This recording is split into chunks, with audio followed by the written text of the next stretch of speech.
اچھا اب یہ میں جتنے نام لے رہا ہوں، پروفیسر عبدالغفور، ان کی بہت اچھی لائبریری تھی. تو یہ ایک ایسا سینیاریو ہے، آپ دیکھیے تو یہ اب اہل سیاست جو ہے یہ دنیا میں اب نہیں رہے.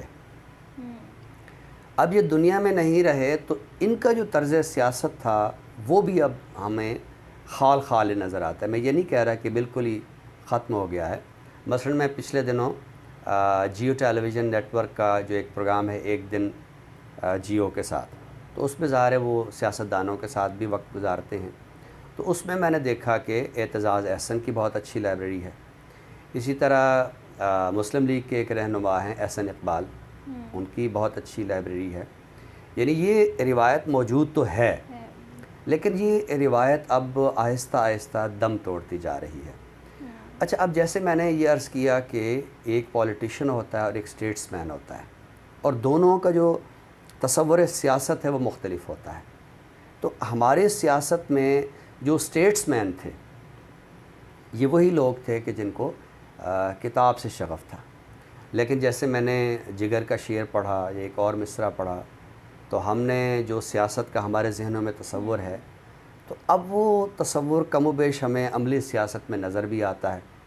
آپ دیکھیے کہ ہمارے جو سیاستدان ہیں وہ کتاب سے دور ہو گئے ہیں. اچھا دیکھیے یہ جو سیاستدان ہوتے ہیں یہ چونکہ قوم کے رہنما بھی کہلاتے ہیں، یعنی ان کے لیے جیسے میں نے پولیٹیشین کا لفظ کہا یا اسٹیٹس مین کا، ایک اور لفظ لیڈر بھی ہوتا ہے، یعنی یہ رہنما ہے. اچھا اب رہنما، یہ اس لفظ پہ آج تھوڑی سی ہم بات کر لیتے ہیں. ہم یعنی لفظوں سے ہم گزر جاتے ہیں. رہنما یعنی یہ شخص جو ہے یہ سراپا راہ ہے، اس کے ساتھ ہم چلیں گے یا اس کا ہم تعاقب کریں گے تو ہم منزل پہ پہنچیں گے. نما جو ہے یہ حرف تشبیہ ہے، یعنی یہ راستے کی طرح ہے، اس نے ہمیں منزل پہ پہنچانا ہے. تو اب تصور یہ ہے کہ جس نے منزل پہ پہنچانا ہے اس کی کوئی علمی بصیرت ہے یا نہیں ہے، اس کا کوئی ویژن ہے یا نہیں ہے. تو اب تو آپ دیکھیے کہ اہل سیاست جو ہے ان کا چونکہ وہ ویژن نہیں رہا. یعنی یہ جو کتابیں پڑھنے کی جو روایت ہے، جو میں نے جتنے بھی نام لیے ہیں، پروفیسر عبدالغفور ہوں یا ممتاز دولتانہ ہوں یا ذوالفقار علی بھٹو کا آپ نام لے رہی ہیں، لیکن آپ دیکھیے تو یہ روایت اب سکڑتی جا رہی ہے. اچھا یہ روایت اگر سماج میں سکڑ رہی ہے تو شاید اتنی پریشانی والی بات نہیں ہے، لیکن اگر اہل سیاست کے ہاں یہ روایت سکڑ رہی ہے تو ہمیں پریشان ہونا چاہیے کہ آیا ان لوگوں نے ہمارے لیے رہنما بننا بھی ہے یا نہیں. کیا یہ رہنما بننے کی اپنے اندر کیپیبلٹی رکھتے بھی ہیں یا نہیں. کیا محض جاگیردار ہو کر یا ایک فیکٹری کا مالک ہو کر یا کسی ملٹی نیشنل کمپنی کا مالک ہو کر یا پراپرٹی ڈیلنگ کے ذریعے پیسہ کما کر تو آپ پارلیمنٹ کے رکن تو بن گئے ہیں، تو پھر سیاست کا یہی تصور رہ جائے گا کہ سیاستدان وہ ہوتا ہے جو سڑک بنوا دیتا ہے، سیاستدان وہ ہوتا ہے جو ہمیں گلی محلے کی جو ہے وہ نالیاں بنوا دیتا ہے، سیاستدان وہ ہوتا ہے جو میرے بیٹے کو نوکری دلوا دے گا، یا مجھے مشکل پڑ جائے گی تو بیٹی کے جہیز کے لیے وہ مجھے کچھ پیسے بطور قرضہ دے دے گا یا ویسے دے دے. تو یہ سیاستدان کا بالکل کام نہیں ہے.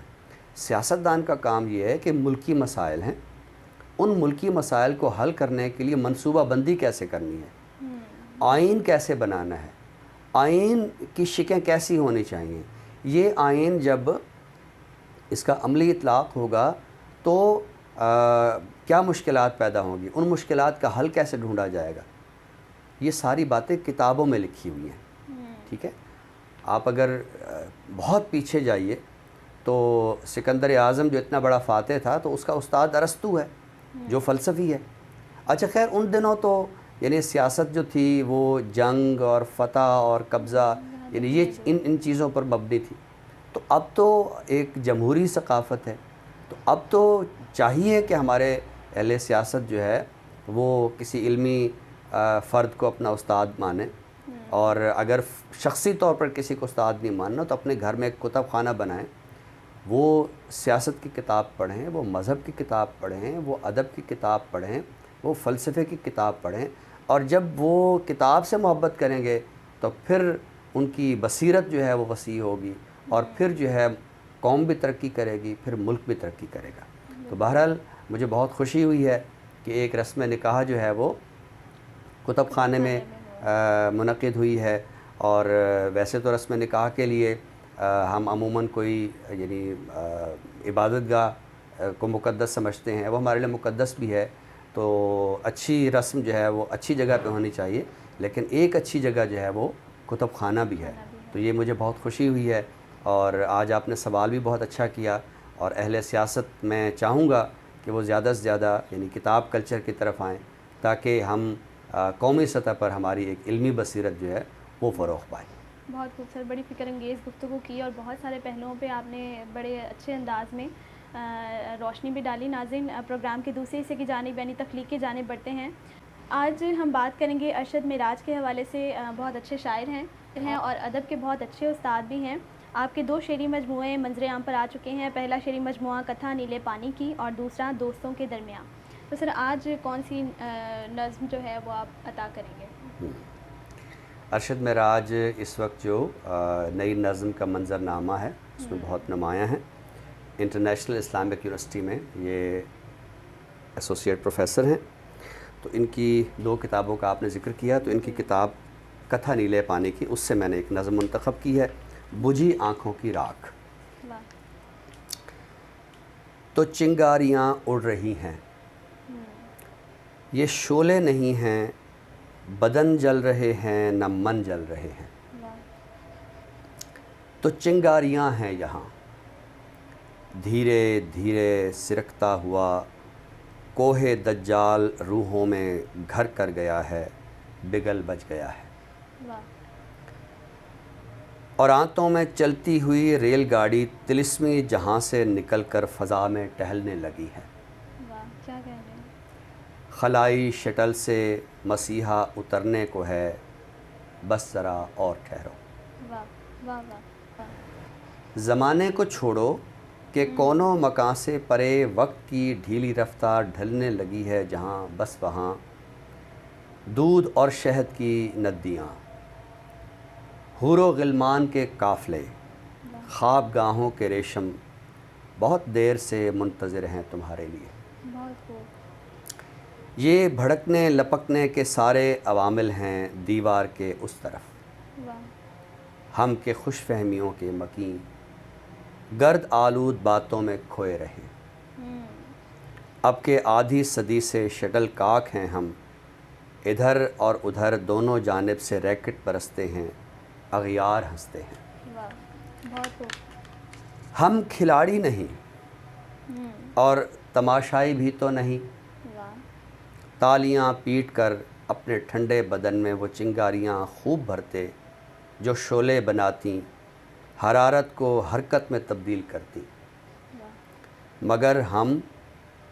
مگر ہم تعلق کے موزے جو لنڈے میں بکنے لگے ہیں، تو سمجھے کہ آسان ہے اب وفا کا ٹھٹھرتا سفر. بہت خوب.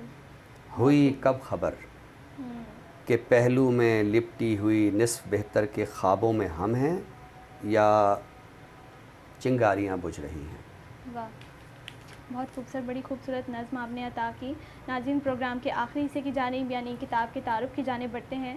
سر آج ہم کون سی کتاب تعارف کے لیے پیش کریں گے؟ آج ہم بات کریں گے اردو افسانے کی تنقید سے متعلق ایک تازہ کتاب آئی ہے ڈاکٹر انصار شیخ صاحب کی. ڈاکٹر انصار شیخ شعبہ اردو جامعہ کراچی میں اردو زبان ادب کے استاد ہیں، اور ایک بہت اچھا مجلہ زیست کے نام سے نکالتے ہیں. اس کا منٹو نمبر تو بہت ہی مارکہ آ رہا ہے. تو یہ سفر افسانہ کے نام سے ان کی یہ کتاب ہے، اور اس کتاب میں صرف یہ نہیں ہے کہ تنقیدی مضامین ہیں، بلکہ مذاکرے بھی ہیں، بہت اچھا انتخاب بھی ہے، اور عالمی ادب کا جو انتخاب ہے وہ بھی شامل ہے. تو اگر ہم اس کے مواد کو ذرا ترتیب سے دیکھیں اپنے ناظرین کے لیے، تو اس میں سب سے پہلے تو کچھ اہم مقالے جو ہے وہ شامل کیے گئے ہیں. اردو افسانہ روایت اور انسلاک، اردو افسانہ 21ویں صدی میں، نئی صدی کا نیا افسانہ، اور اسی طرح ابتدائی اردو افسانے میں جادوئی حقیقت نگاری ایک مطالعہ، اور حقیقت نگاری کے بدلتے رجحانات. یہ کچھ میں نے عنوانات آپ کی خدمت میں پیش کیے ہیں.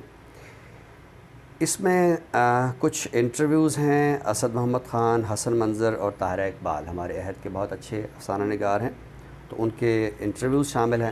اسی طرح ایک بحث ہمارے ہاں بڑی گزشتہ عرصے رہی کہ اردو کا اولین افسانہ نگار کون ہے، تو اس سلسلے میں انہوں نے 3 مضامین پیش کیے ہیں اردو کے اولین افسانے اور ان کے پیش رو۔ یہ ڈاکٹر قمر رئیس کا ہے مضمون، ڈاکٹر داؤد عثمانی کا مضمون ہے، علامہ راشد الخیری اردو کا پہلا افسانہ نگار، اور پھر نصیر اور ختیجہ کے نام سے راشد الخیری کا یہ جو افسانہ ہے یہ بھی شامل کیا گیا۔ اس کے بعد اردو افسانے کا ایک انتخاب ہے، تو اس میں عہد حاضر کے جو نمایاں افسانہ نگار ہیں ان کے افسانے شامل کیے گئے ہیں۔ اور آگے چلتے ہیں تو عالمی افسانہ، اس میں بہت اچھا انتخاب شامل کیا گیا ہے دنیا بھر سے۔ اس میں یورپ کے افسانہ نگار بھی ہیں، امریکی افسانہ نگار بھی ہیں، اور ہند و پاک کے افسانہ نگار بھی اس میں شامل ہیں۔ اور پھر وہ افسانے ہیں جو لازوال افسانے عنوان دیا گیا ہے، یعنی یہ وہ افسانے ہیں کہ جو عالمی ادب میں کلاسک سمجھے جاتے ہیں۔ اور آخر میں اردو افسانے کی جو صورتحال ہے اس پر ایک مذاکرہ ہے، اور اس کے شرکاء ہیں ڈاکٹر انوار احمد، ڈاکٹر مرزا حامد بیگ، اصغر ندیم سید، ذکیہ مشہدی، خالد فتح محمد اور ایم خالد فیاض۔ تو یہ میں سمجھتا ہوں کہ ہمارے وہ طالب علم جو اردو افسانے کی تنقید سے، اردو افسانے کے تخلیقی عمل سے، اردو افسانے کی تحقیق سے دلچسپی رکھتے ہیں، تو یہ ایک تازہ کتاب آئی ہے، اور اس میں کچھ تازہ مواد جو ہے اردو افسانے کی تخلیق اور تنقید اور تحقیق کے حوالے سے ہے، تو یہ بہت شاندار میں سمجھتا ہوں کہ طالب علم اگر اس کو مس کریں گے تو وہ اردو افسانے کا جو معاصر منظرنامہ ہے اس کے مختلف ذائقوں سے آشنا ہو سکتے ہیں۔ سفر افسانہ مرتب ہیں ڈاکٹر انصار شیخ۔ بہت خوبصورت، ہمیشہ کی طرح ایک منفرد کتاب اور نہایت مفید کتاب بھی یقیناً آپ سب کے لیے مفید ثابت ہو سکتی ہے۔ ناظرین، اسی کے ساتھ ہی ہمارے پروگرام کا اختتام ہوتا ہے۔ نئے موضوعات کے ساتھ انشاءاللہ آپ کی خدمت میں دوبارہ حاضر ہوں گے۔ تب تک کے لیے اپنی میزبان حرین تبسم اور ڈاکٹر طارق ہاشمی صاحب کو دیجیے اجازت۔ اللہ حافظ۔ اللہ حافظ۔